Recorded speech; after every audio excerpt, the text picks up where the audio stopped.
রঞ্জি ট্রফির চলতি মরশুমে পরপর দ্বিতীয় পরাজয়ের মুখে পড়ে গভীর সংকটে ত্রিপুরা। রবিবার লাহোরের চৌধুরী বংশীলাল ক্রিকেট স্টেডিয়ামে মাত্র ৪৭ রানে গুটিয়ে যায় ত্রিপুরার দ্বিতীয় ইনিংস এবং শেষ পর্যন্ত ১৮ রানের লক্ষ্য তাড়া করে সহজ জয় তুলে নেয় স্বাগতিক হরিয়ানা। এমন ফলাফল ত্রিপুরার জন্য শুধু একটি পরাজয় নয়, বরং রাজ্যের ক্রিকেটের কাঠামোগত দুর্বলতার এক স্পষ্ট প্রতিচ্ছবি বলে মনে করছেন ক্রিকেট বিশেষজ্ঞরা। প্রথম দিনের খেলাতেই বোঝা গিয়েছিল পিচে বোলারদের রাজত্ব।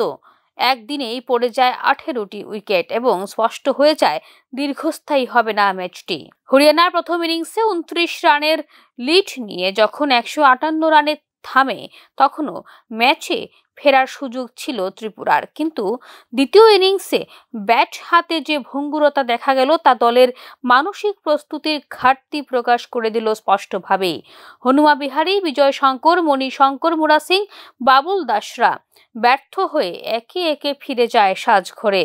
হরিয়ানার তরুণ পেসার PS ভাট মাত্র ১৪ রানে ৫টি উইকেট দখল করে ধ্বংস করে দেন ত্রিপুরার দ্বিতীয় ইনিংস। কোনোভাবেই তার সিম মুভমেন্টের সঙ্গে মানিয়ে নিতে পারেননি ত্রিপুরার ব্যাটাররা।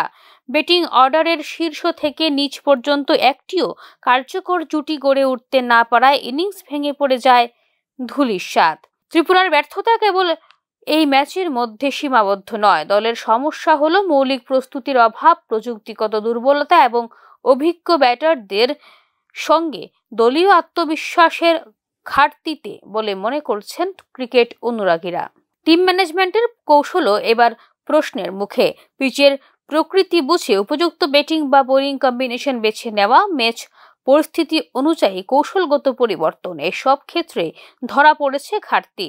রঞ্জি ট্রফির প্রথম ২ ম্যাচ হেরে এখন গ্রুপের তলানিতে ত্রিপুরা। দলের মানসিক দৃঢ়তা ফিরিয়ে আনা এবং ব্যাটিং বিভাগে স্থিতি আনাই হলো রাজ্যের ক্রিকেট বোর্ড এবং কোচিং ইউনিটের সামনে এখন সবচেয়ে বড় চ্যালেঞ্জ।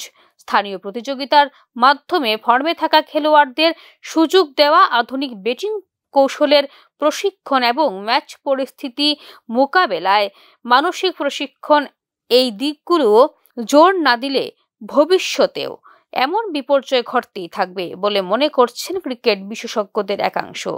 ভিও report, news now.